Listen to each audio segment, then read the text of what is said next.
Magandang umaga mga ka-happy hour.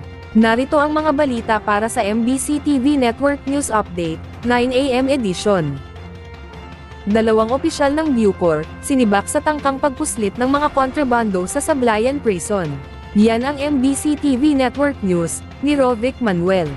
Sinibak na sa pwesto ang dalawang opisyal ng Bureau of Corrections o Bucor dahil sa tangkang pagpupuslit ng mga kontrabando sa Sablayan Prison sa Occidental Mindoro. Mismong si Bucor Director General Gregorio Catapang Jr. ang nag-utos na i-relieve ang commander ng Sablayan Prison and Penal Farm na si Chief Inspector Francisco Madrid kasama ang isa pang opisyal na si Chief Inspector Edgar Ladencia na sangkot. Ayon sa inilabas na pahayag ng Bucor, nadiskubre umano ang plano ng opisyal nang mapansin ang isang kahina-hinalang dump truck na may kargang graba at buhangin at nakaparada malapit sa SPPF Hospital. Ayon sa driver ng truck na kinilalang si Rob Antaran, may delivery permit umano itong hawak na umano'y pirmado pa mismo ni Madrid, kaya't pinayagan itong makapasok sa unloading area ng Bilibid. Pero nang oras na ng pagbuhos ng karga nito, ay tumanggi ang driver at sinabing nagkaroon ng sira sa hydraulic system ng truck at doon na nagsimulang maghinala ang mga otoridad. Dahil sa patuloy na pagmamatigas ng driver, napilitan na itong dalhin sa interogasyon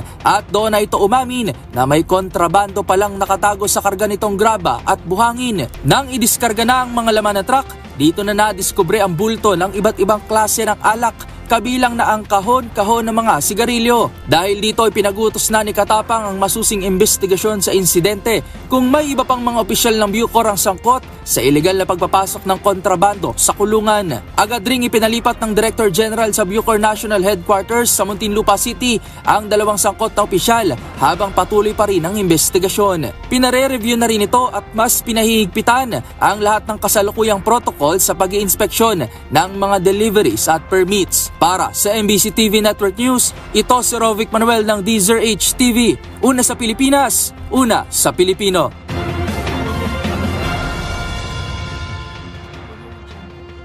Samantala, whistleblower sa kaso ng missing sa Bungeros, maghahain ng counter charges laban kay Atong Ang. Maghahain din ng counter charges ang whistleblower na si Julie Dondon Patidongan alias Totoy laban sa negosyanteng si Atong Ang, na inaakusahang utak sa pagkawala ng mga sabungero.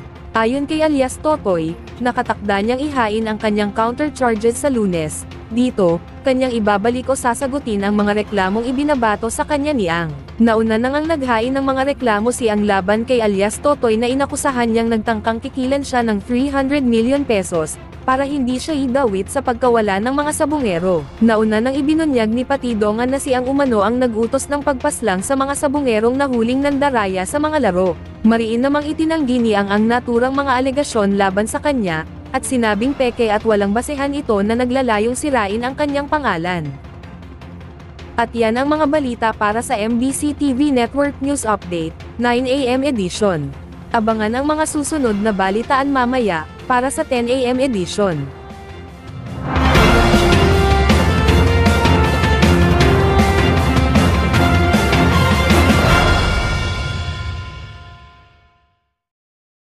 Mga ka-happy hour, kung gusto mong manood ang mga balita sa MBC TV Network News Update, mag-subscribe sa aming YouTube channel, i-like ang aming Facebook page, at i-follow sa aming TikTok account.